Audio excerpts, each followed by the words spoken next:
Ok. Bueno, bienvenidos a su podcast local de misterios, donde los guiaremos a través de una de las mayores injusticias sociales y discriminatorias del siglo pasado, donde no solo se ignoraron todas las pruebas, robó la vida a 6 menores de edad. Yo, su guía Ramos, las llevaré por esta historia, acompañado por mi compañero Alan Saldívar y mi compañera Joana Guadalupe Cesario. Bueno, en 1993. Ese año Michael Jordan se retiró del básquetbol, se disolvió Checoslovaquia, salió Jurassic Park y se quitaron 3 ceros a la moneda mexicana. Era un buen año para todos excepto México, el básquetbol y Arkansas, que es el estado donde se sitúa esta historia, específicamente en un pequeño pueblo un poco abandonado de carretera llamado West Memphis. El 5 de mayo del 93, Christopher Byers fue reportado como desaparecido. Fue visto por última vez a las 5 p.m. con sus amigos Stevie Edward Branch y Michael Moore, todos de 8 años. La misma noche se reportó un hombre de color ensangrentado haciéndose en el baño de un restaurante, pero la denuncia fue ignorada cuando se reportaron la desaparición de parte de los padres de los otros dos niños. Los niños iban en su bicicleta a Robin Hood Hills, que es una zona boscosa cerca de West Memphis. Se buscó en la zona hasta que dio el mediodía del día siguiente. La mayoría de las personas ya se habían ido. Un oficial correccional que seguía buscando vio un tenis de un niño sin agujetas y lo reportó. Vinieron más policías, siguieron la corriente a una zona llamada Turtle Hill, que se llamaba así porque hay muchas tortugas. Sí, bueno, pues sí, porque hay bastantes tortugas, especialmente un tipo de tortuga que se llama tortuga lagarto. Otro oficial llegó y entraron al agua. Uno de los oficiales tropezó en el agua y salió a flote el cuerpo desnudo de un niño con la espalda grotescamente encorvada, amarrado como las agujetas del tenis. Siguieron buscando y encontraron clavadas en estacas. Avanzaron hasta encontrar los otros dos cuerpos amarrados de la misma manera y las bicicletas a unos 30 metros adelante. Suena muy mal, pero es importante porque es relevante en el juicio. Los niños presentaban heridas y rasguños y uno de ellos tenía cercenado. No lo tenía, pues. Hasta aquí todo se había hecho bien por parte de la policía, pero malamente decidieron dar toda la información a la prensa local. Nunca es bueno meter a la prensa tan rápido porque se hace un caos mediático. Incluso la policía les dijo a la prensa de una línea de investigación que la existencia de un culto en West Memphis religioso de Arkansas. Esto resonó fuerte entre un culto satánico en el pueblo. Un supuesto autoproclamado experto en ocultismo llamado Jerry Driver que iba a meterse en el caso. Jerry Driver ni siquiera era policía, era un oficial de libertad condicional en West. Conocía a los adolescentes de la zona que eran problemáticos y marginados por y arrestados y él era su agente de libertad condicional. Pero, siendo un extremista religioso, tenía una lista de crímenes menores que podrían formar parte de un culto. Se debe aclarar que la expertise en ocultismo se basaba en libros que más bien eran de 20 30 páginas de una editorial independiente, entre los cuales había uno que el manual de juegos de Dungeons and Dragons. Era un libro como de runas y uno de las manual de juegos Dragons. Y todo eso es parte del pánico satánico de ese entonces. Entre la lista ya mencionada figuraba el nombre de Damian Eccles, que fue arrestado por indecencia pública y allanamiento antes de todo esto de los asesinatos. Damian llegó a ser diagnosticado con depresión y era normal. El 10% viviendo en un camper con sus padres, hermanos y su abuela. Y encontró un escape de esta realidad en la poesía, gustos poco habituales y la Wicca. La Wicca no es satanismo, pero es una religión que cree en Dios y la Madre Tierra y se basa en adorar a la Madre Tierra.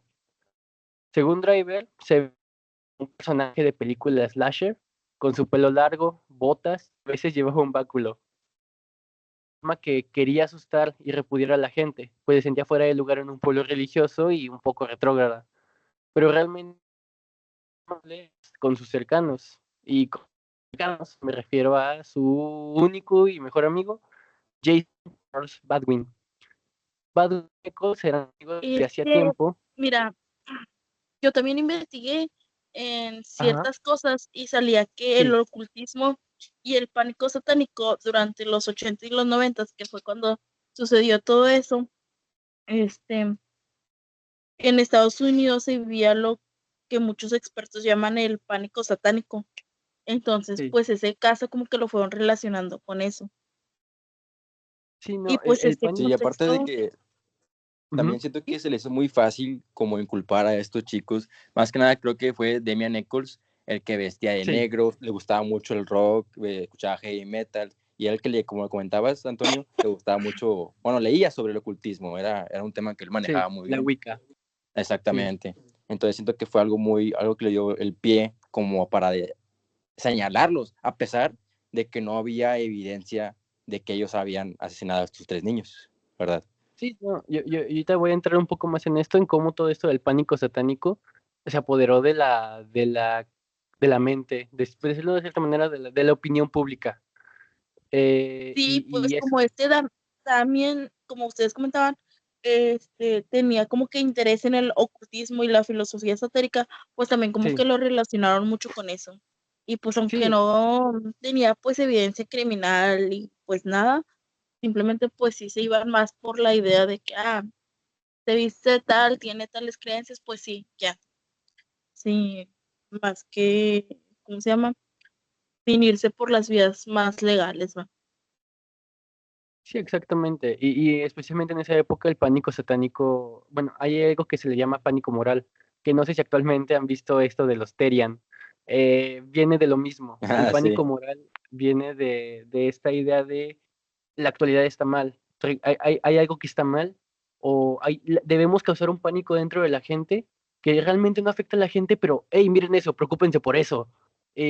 Todos se vuelven locos por eso, y muchas veces lo hacen para que pase, gente con poder lo hace, para que pase una reforma o alguna ley que se parezca, que él tiene el objetivo de repudiar a eso, pero hay otra cosa detrás.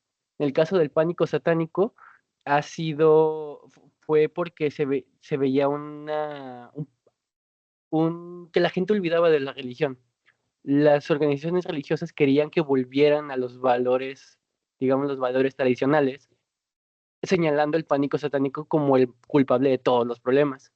Y actualmente lo de los Terian quiere verse como si estuviera ligado a la comunidad LGBTQ+, específicamente las personas trans y no binarias, como trans y las personas se identifican como algo que no son, entre comillas, algo que no son. Entonces está mal. Entonces hacen un pánico sobre eso y luego van a meter una ley que diga la gente no se puede identificar como algo que no nacieron. Y va a parecer que es en contra de los Terian, pero también se va a chingar a la gente que es trans. Cosas en ese estilo. Ese es el pánico moral y sacude mucho a la gente. Pero bueno, como decía Badwin, también como dicen, como ustedes dijeron, le gustaba esto de el rock, le gustaba mucho el metal, y eran amigos porque Badwin también era considerado un rechazado, un raro, y se terminó siendo amigos por inercia. Jason también era pobre, vivía con sus hermanos y su padre, y su amistad se basaba en un apoyo mutuo. Básicamente, no se burlaban del otro. Jerry Driver, el policía de correccional, conoció a Jason también por crímenes menores y lo tachó de satánico simplemente por su aspecto. Jason realmente no tenía esta ética o el ocultismo, pero se veía como si sí. Ese era el único argumento. Driver estaba obsesionado con la idea de que había un culto satánico en el pueblo y llegó al punto de incluso acosar y perseguir adolescentes para corroborar que no hicieran nada satánico. Driver entregó a la policía esta lista de nombres de posibles satánicos, donde obviamente estaban Damien y Jason. Entre Driver, Stevie Jones, el policía correccional que le dije, y el detective Bray, que también estaba en el lago buscando a los niños, casa de Jason y Damian, para interrogarlos. Estamos hablando de un detective que no está en su jurisdicción y un policía correccional y un policía de libertad condicional yendo a casas de adolescentes a interrogarlos. Y además fueron sin una orden, no estaban sus padres y los interrogaron bajo absolutamente ninguna razón razonable, solo con una corazonada. La madre de Jason llegó a tiempo para correrlos, pero Demian, en cambio, a ir a a la comisaría a dar su declaración. Ahí Jason incluso les dio sus teorías, les dio un perfil de las que él creía del asesino y les dio muestras de cabello, sangre y hasta hizo una prueba de polígrafo, que ninguna de esas muestras fue revelada hasta mucho después. A 4 días del asesinato, decidieron que Demian era culpable. ¿Por qué? Porque sí. Y que Jason era un cómplice. Pero no había ninguna evidencia ni prueba de ello, obviamente, por lo que tenían que buscar esa supuesta prueba. El detective le pidió la ayuda a Vicky Hutcherson. Vicky era una madre soltera, mesera, y había sido investigada por fraude de tarjetas. El hijo de Vicky conocía a Jason y Demian y quería usarla como una especie de espía. Vicky dijo, pues no soy detective, pero puedo fingir que sí. Y señaló a su vecino, Jason Miskelly, que vamos a decirle Jesse por practicidad de la historia. Jesse era un joven con deficiencia mental. Tenía un IQ de 75. 120 es el promedio y 72 es no puedes estar solo nunca. Jesse era un chico noble que trabajaba de mecánico y cuidando a los niños de sus vecinos. Conocí a Jason y Demian porque de vez en cuando coincidían y salían juntos, pero tampoco, no eran grandes amigos. Solo se conocían y salían de vez en cuando. Vicky, hablando con Jesse, Jesse le dijo que había escuchado el rumor de que Demian había bebido sangre. Vicky se lo dijo a Jerry Driver y de ahí se agarraron para continuar con la investigación. Para sacarle más información a Demian y Jason, Vicky los invitó a su casa a tomar cerveza y hablar de ocultismo bajo las instrucciones de Driver. De la reunión no salió absolutamente nada, incluso grabaron la conversación, pero obviamente no le sacaron nada porque no hicieron nada. Pero Vicky dijo que de ahí surgió una relación con Damian, que según ella fue apasionada pero no sexual. En una ocasión, según Vicky, la llevó en su auto a una fiesta en el bosque, donde había gente desnuda con máscaras bailando y hablándose con apodos como Tunnel Viper o Lucifer, supuestamente un culto en el bosque. Por lo que Vicky se asustaría y le pedirá a Demian que la lleve a su casa. Pero la historia no tiene nada de sentido porque Demian era pobre, no tenía auto y ni siquiera sabía manejar. Paralelamente, el hijo de Vicky testificó que estando en el bosque escuchó ruidos extraños de gente, pero luego cambió la historia a que había sido atrapado y amarrado por el culto, pero consiguió escaparse. Luego Vicky dijo que Demian se le había olvidado un arete que el hijo de Vicky testificó que había visto uno de los cultistas usando. Entonces esto ya es armaron evidencia de la absoluta nada entre Vicky y su hijo de que sí, no, yo vi ese arete en el culto y luego ese arete me lo encontré en mi casa y es de Damian.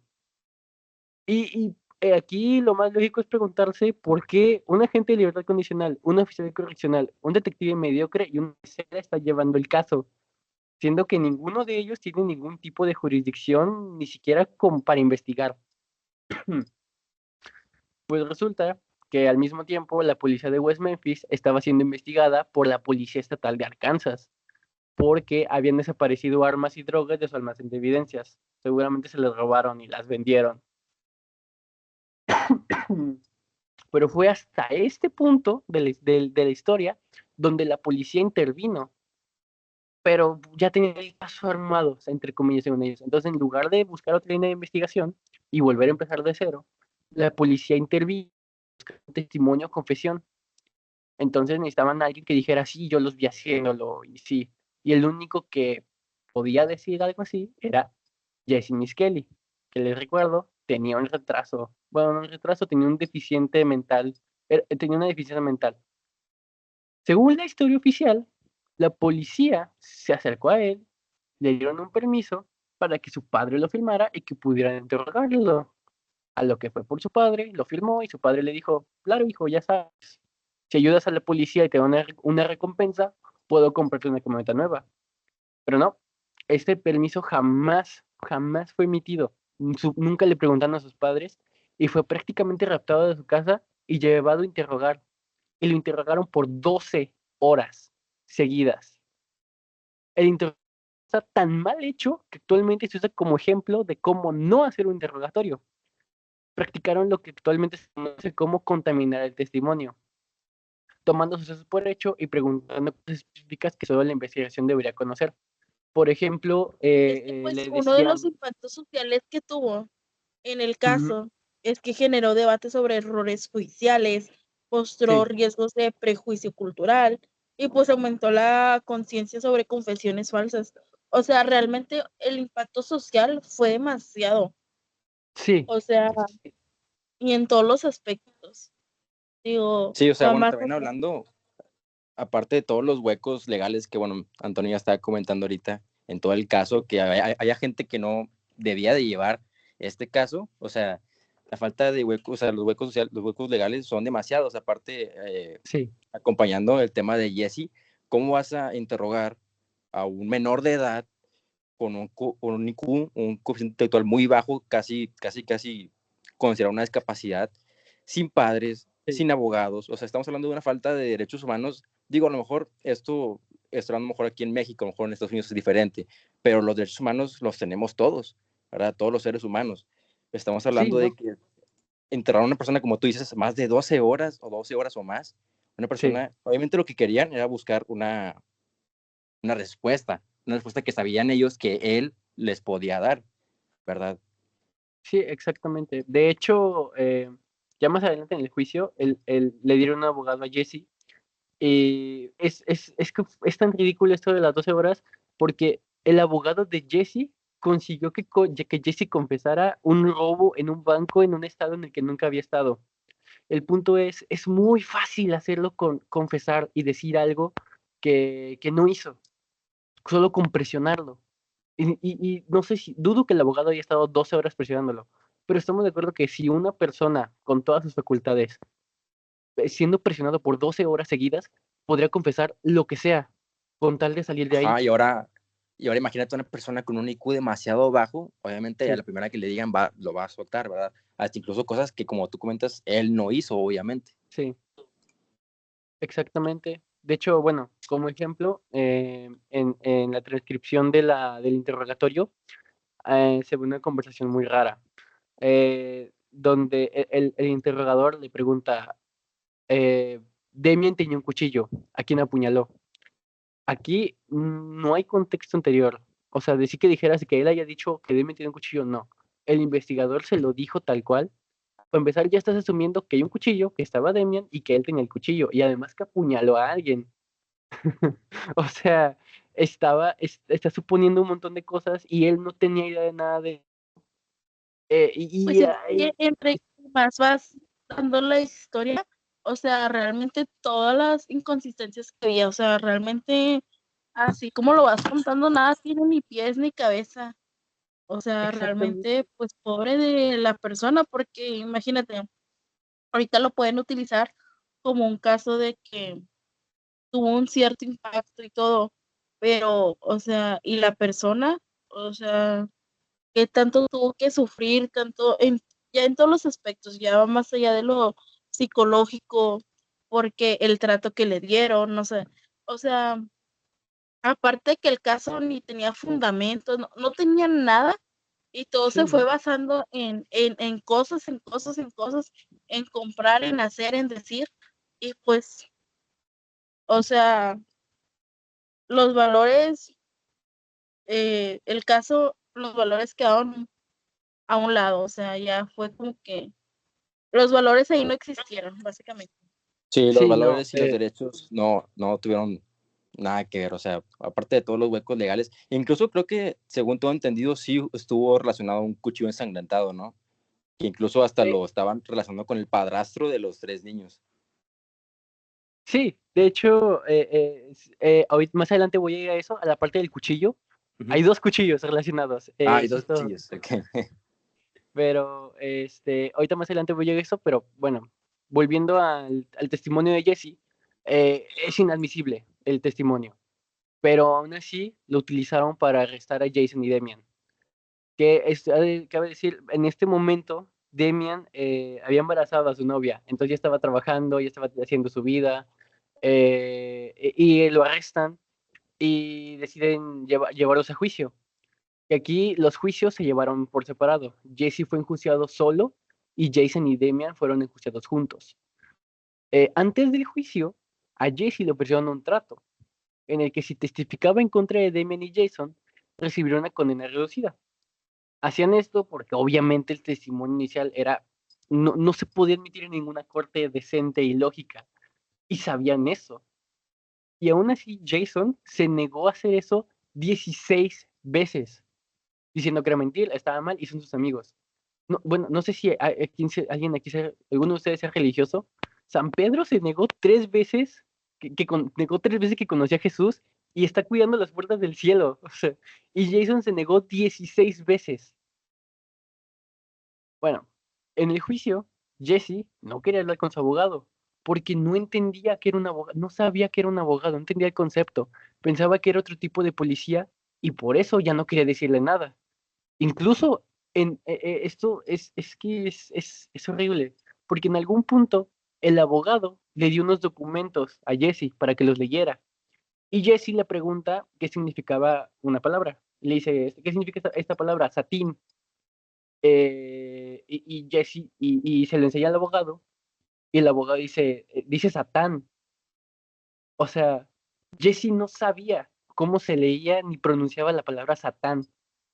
El que es parte del culto satánico no sabía ni decir la palabra Satán. Es ridículo. Paralelamente, Jason y Damian eran juzgados juntos, y aquí es donde viene porque es importante lo de el pene es el senado de uno de los niños. En el juicio testificó el autor de uno de los folletos de Jerry Driver, que les acuerdan el que le dije que era un folleto que usaba de fuentes el manual de Dungeons and Dragons. Ah, Eh, sí, sí. eh, Ese autor decía que las marcas en el cuerpo de los niños eran efectivamente runas satánicas. Además, un pseudo forense, digo pseudo forense porque no tenía licencia médica, estaba en la zona de forense porque no podía estar arriba con los demás doctores, testificó que las marcas habían sido hechas con un cuchillo y que el pene cercenado había sido cortado con una precisión médica, lo que sea que eso signifique. Ahora, lo que dice el cuchillo, eh, la madre de Jason le había avisado a la policía que un año antes de los asesinatos había aventado un cuchillo al agua, que si era de Jason, y lo aventó más bien para castigarlo, o se habrían pelado, no sé, y le aventó el cuchillo al agua. Incluso si buscan, es probable que encuentren fotos o videos donde la prensa toma fotos de cómo sale el buzo del lago y sale con el cuchillo en la mano. Justamente por eso. La mamá le avisó a la policía le avisó a la prensa, el buzo fue, sacó el cuchillo y salieron las fotos. Y supuestamente ese es el cuchillo que utilizaron para asesinarlos. Pero no tiene ningún sentido porque supuestamente las marcas habrían sido hechas como la parte posterior de un cuchillo.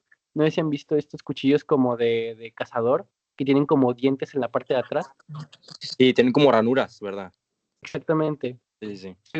Según el forense, las marcas habrían sido hechas con esa parte del cuchillo, pero pues, no, realmente no tiene sentido, no tenía filo el cuchillo por la parte de atrás. Bueno, la defensa les dijo parte de lo que ya les dije del cuchillo, también desprestigió a los dos expertos que llevó la fiscalía, el autor de los folletos y el forense, y luego llevó un doctor que testificó que las marcas y el pene cercenado habían sido provocados realmente no por un cuchillo, sino por las tortugas que viven en Tortue Hill, que es lo único satánico de todo esto. Las tortugas en inglés se les llama Devil Turtle. Las tortugas, ya les dije que son tortugas lagarto en español. Esas tortugas poseen una mordida muy potente capaz de cortar y suelen comerse las partes nobles, partes suaves como nariz, oreja. Y pues en este caso el niño tuvo mala suerte. Y que las marcas habían sido hechas por los mismos rasguños de las tortugas que se subían a los cuerpos y la misma corriente que se los llevaba y se rasguñaban. Aún con todo y los testimonios, el 5 de febrero de 1994, Jesse fue condenado por un cargo de asesinato en primer grado y 2 cargos de asesinato en segundo grado a 40 años de prisión. El 15 de marzo del mismo año, Jason fue condenado por 3 cargos de asesinato en primer grado a cadena perpetua y Demian fue condenado a muerte bajo los mismos cargos. Años después, 2 años, en 1996, saldría la primera parte de 3 del documental Paradise Lost, que es un documental de HBO. No nada más salió ese documental, en los años posteriores salieron más documentales del caso, pero específicamente este documental y los demás que salieron hizo que el ojo público volteara a ver hacia el caso, desencadenando una ola de protestas, tanto civiles como famosos, que exigían un juicio justo para ahora los conocidos como The West Memphis 3. Mientras que las apelaciones de los 3 chicos eran rebotadas por el fiscal del distrito de Arkansas, porque si se hacía otro juicio, revelarían la ineptitud y deplorable actuar del sistema penal, judicial y policíaco del Estado. Incluso llegó al punto de que Johnny Depp pidió a la gente que votara por el fiscal en las elecciones para la Suprema Corte. Así el fiscal de Arkansas subía de puesto y entraba alguien más en su lugar que sí hiciera justicia por ellos, que aceptara sus apelaciones. Y sí, sí es un caos mediático muy, muy grande. Incluso, no sé, el Kiss regaló su música para uno de los documentales. Mucha gente famosa en general del ramo del punk, del rock, del metal, o también Sí, actores. también los de Metallica apoyaron públicamente la liberación de los chicos, de hecho. Exactamente, sí. Incluso también una mujer que a lo mejor no la conocen es esta Natalie Murray. Es una de las integrantes de Chicks. Ahorita voy a volver a ella, pero pónganle un pin a Natalie Murray. Todo Oye, escaló. pero por ejemplo, ¿tú crees que todo esto, o sea, que las figuras públicas se metieran más en el caso? Yo creo que, bueno, también dio hincapié el documental que tú dices que es el de Paradise Lost, Sí, a que muchas figuras públicas pues se metieran más a este caso. Yo creo que en lo personal siento que también influyó mucho la presión social hacia este caso. O sea, que de ya hecho, que figuras ya públicas se estén metiendo en lo legal, siento que también dio como hincapié a decir, oye, pues hay que reinvestigar el caso, ¿verdad? Siento yo. sí, Y sí, sí, pues es que está bien exactamente. porque realmente ya lo voltean a ver porque, bueno, volvemos a lo mismo. Muchos casos se quedan sin resolver porque la gente, pues no le hace caso, dice, es un caso así y así lo vamos a dejar. Pero ya cuando vienen personas que tienen poder o artistas, pues ya les dan como que los voltean a ver los casos. Ya no nomás es un simple caso. Ya, aunque esté como este caso que ya todo ya estaba sin pies ni cabeza, lo voltean a ver, ya es como que, pues sí, después de muchos años, pero lo voltean a ver y tratan como que de hacer algo rescatable por las personas. Digo, no siempre se puede, muchos casos pues quedan impunes y es la verdad, aquí en Sí, México y en Estados Unidos, pero pues está bien, o sea, como sea, pues los voltearon a ver después de tiempo y pues ya es algo, creo que pues no es lo que esperamos y pues nadie lo espera en ningún tipo de caso, pero pues está bien, digo, no es lo mejor ni lo que hubiera pasado en el tiempo, pero pues también volvemos, eran los 80 y los 90, se iban más por sí, prejuicios y todo ese tipo de cosas. sí, fue en el 93, entre los 90 y 2000, pero sí, realmente todo este apoyo de figuras públicas y las protestas civiles ayudaron bastante a que mucha gente volviera a ver y tanta presión terminó ayudando a que, bueno, todo escalara hasta que en 2011 intervino el sistema de justicia federal de Estados Unidos, pero no es todo brillos y colores hasta este momento, porque se les ofreció un trato a los 3. Bajo el estatuto de Alford, podían aceptar la culpabilidad, pero la condena era reducida a los 18 años ya cumplidos. El problema es que no son exonerados, son culpables, pero su condena se reduce a los 18 años que ya estuvieron en la cárcel. Incluso Jason quiso apelar por su inocencia, pero existía el riesgo de que Demian estaba condenado a muerte. Entonces, si querían llevarlo a un juicio, lo más seguro es que a lo mejor lo que se hacían era llevarlos en un juicio por separado y que Demian terminaran dándole su fecha de muerte antes de terminar el juicio. Si existía esa posibilidad y ese riesgo, entonces por su amistad rompió sus principios y los tres salieron aceptando la culpabilidad. Y dirás, bueno, ya son libres, pero hay un problema muy grande. Como legalmente son culpables de eso, de los asesinatos, no existe forma de que se abra una carpeta de investigación nueva para encontrar al verdadero culpable. Es una historia muy triste porque solo hay víctimas, no hay justicia real en este caso. No hay más que víctimas, tres niños inocentes con padres que no van a tener paz y tres adolescentes que perdieron la mayor parte de su vida en la cárcel.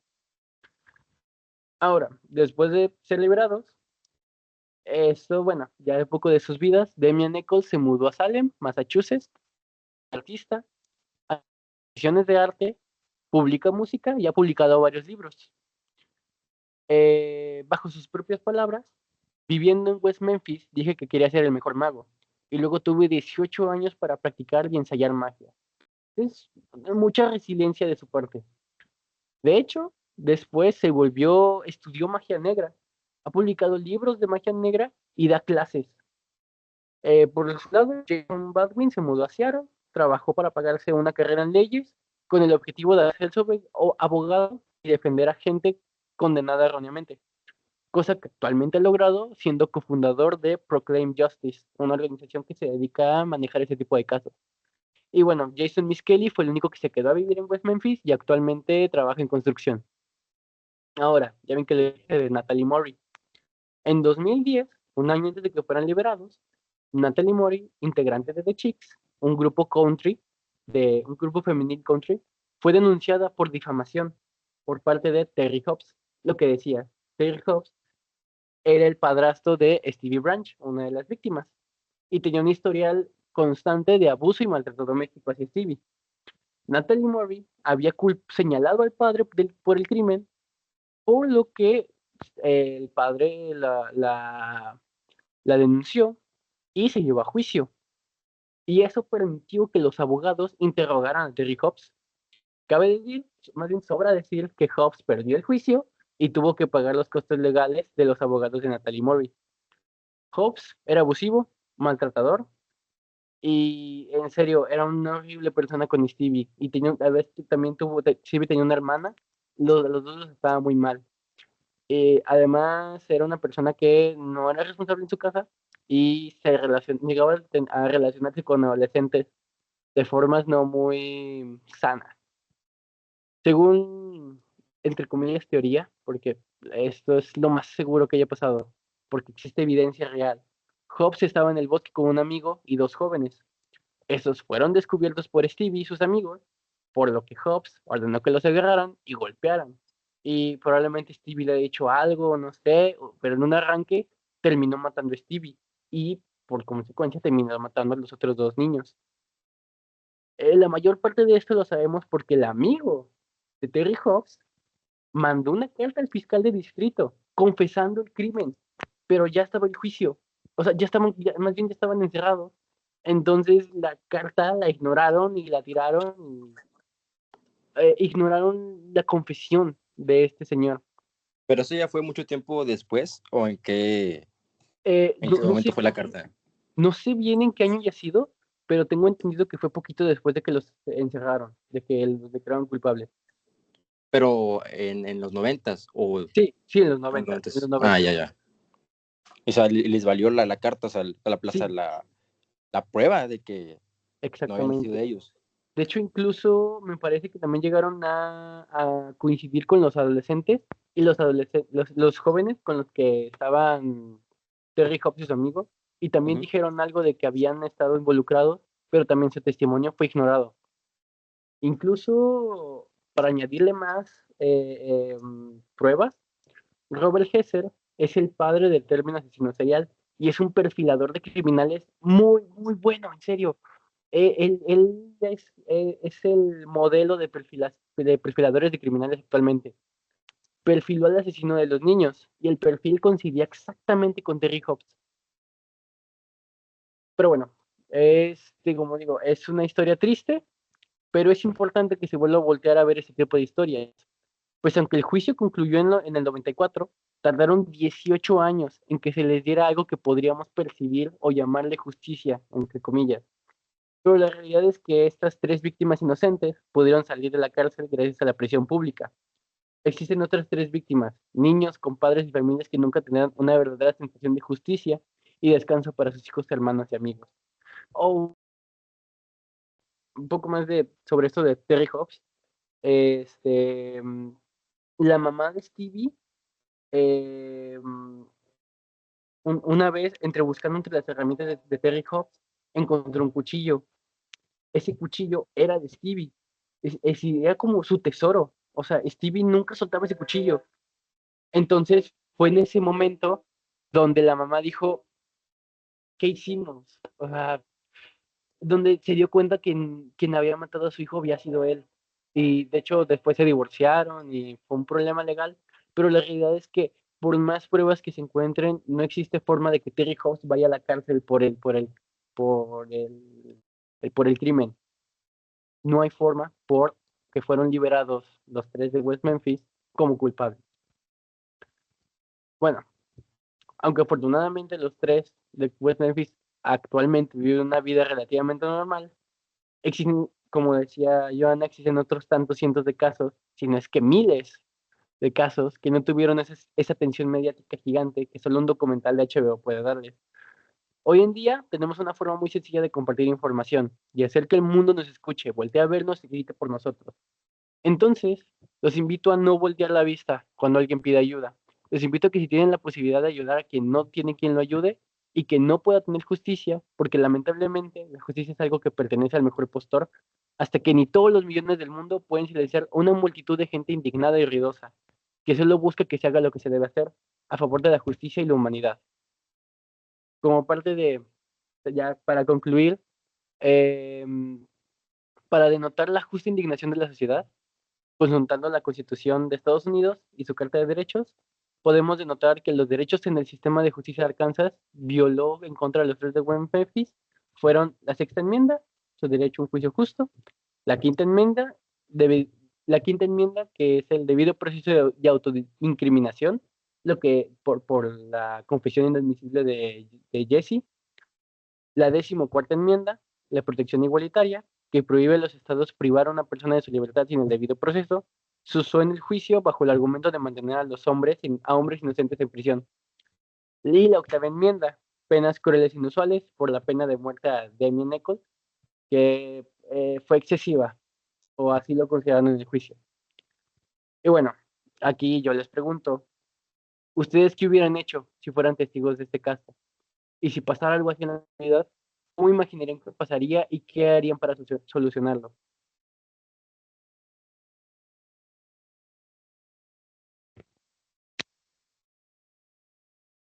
Ok, bueno, pues este es un caso, siento que es un caso muy especial, pero también como comentabas tú, como también compañera, hay muchísimos casos como estos en todo el mundo. No solamente en México, no solamente en Estados Unidos, en todos lados hay una falta increíble de los derechos humanos. Ok, realmente, si esto pasara, obviamente los mismos procesos judiciales no son los mismos aquí en México que en Estados Unidos, pero los derechos humanos los tenemos todos. Todos, en todo el mundo tenemos derechos humanos. Aquí también, como tú comentabas, pues la falta de debido proceso es increíble. Obviamente no puedes, no le dieron la oportunidad de ser escuchado. Más que nada, yo me baso mucho en este caso, con Jesse, con Miss Kelly, porque sí se me hace impresionante lo que le hicieron, el tema de interrogarlo por una cantidad, por un tiempo, o sea, ridículo, o sea, totalmente ridículo. 12 horas va a estar entrevistando a un chico menor de edad, sin abogado, sin su padre, que tiene un IQ tan bajo, casi considerado una discapacidad. Es una tontería, la verdad, es una tontería. También hay que tomar en cuenta que hablando de los derechos humanos, la presunción de inocencia, no se tomó nada en cuenta. A lo mejor no lo conocen de esa manera, pero todo el mundo hemos escuchado la frase de todos somos inocentes hasta que se demuestre lo contrario, ¿verdad? En este caso, Y es que todos los valores fueron vulnerados, o sea, la justicia quedó a un lado, la equidad, la honestidad, el respeto, o sea, lo único que se podría rescatar como un valor sería la responsabilidad, porque aunque fue después de tiempo, pues eventualmente se reabrió el caso, pero aún así no quite que pues todos quedaron vulnerados, o sea, todos los valores fueron de que no importa, no interesa, no nada.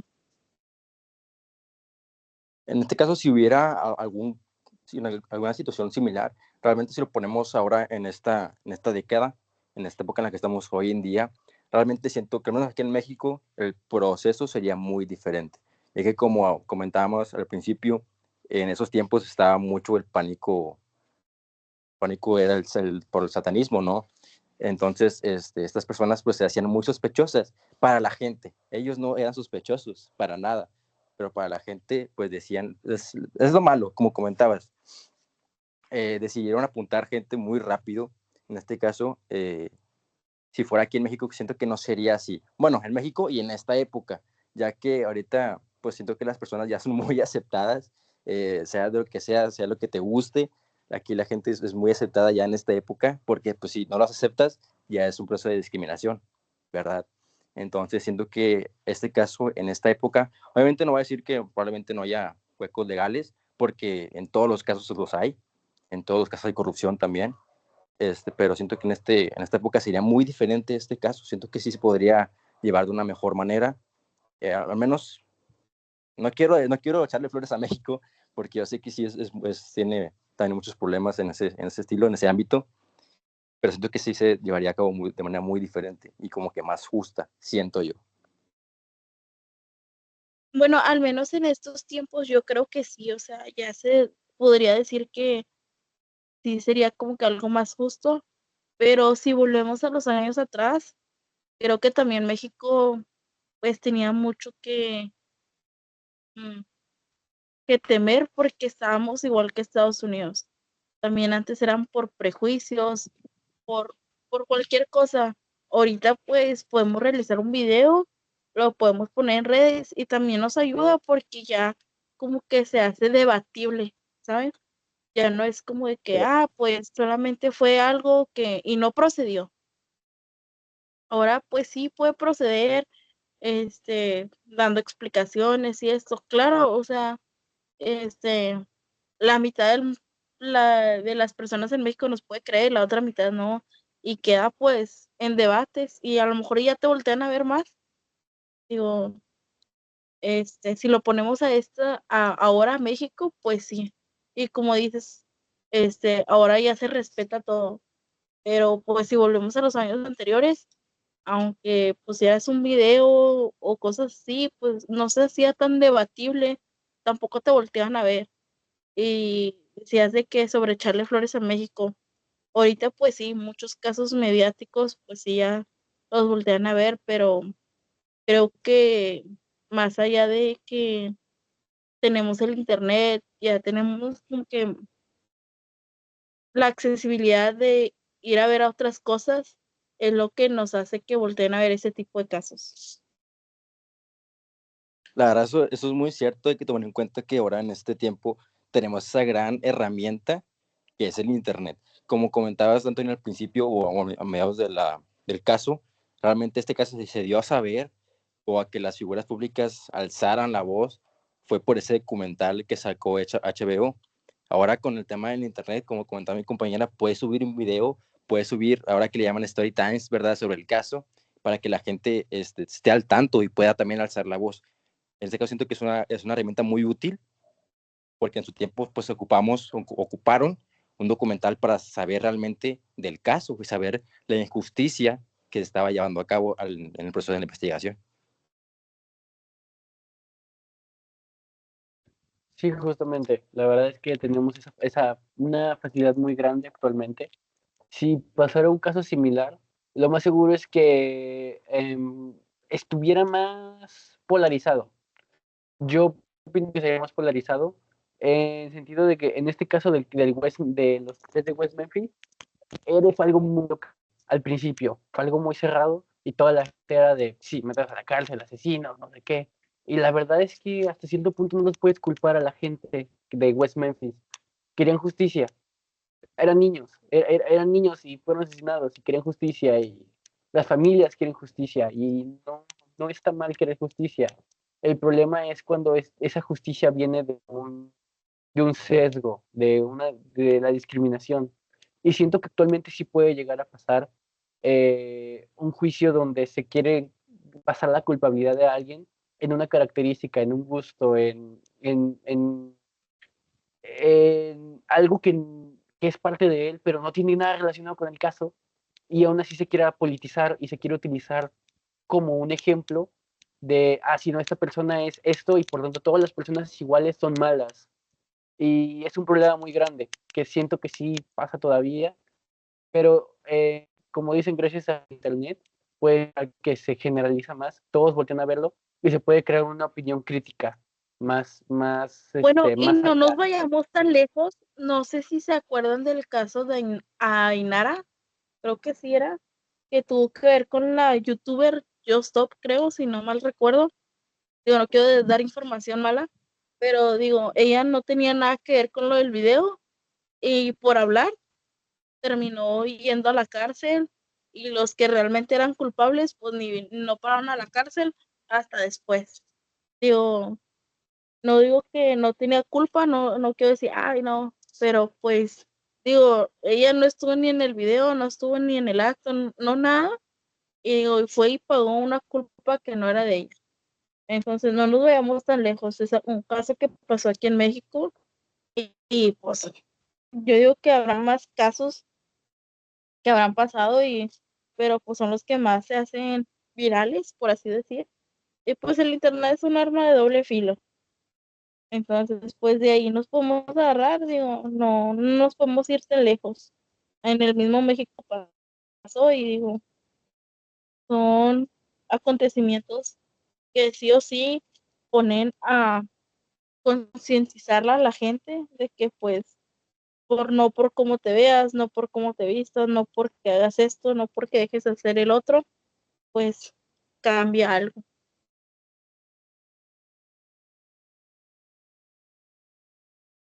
Sí, claro.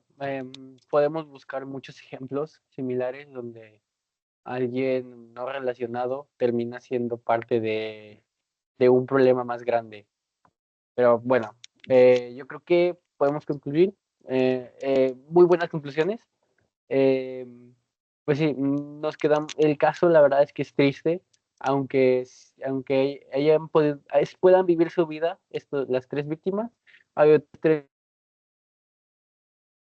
es triste, pero es importante ver este tipo de casos y cuestionarnos y fijarnos en nuestro alrededor, porque aunque hayan salido hace ya más de 10 años y haya más de 30 años, es importante darnos cuenta de que queramos o no,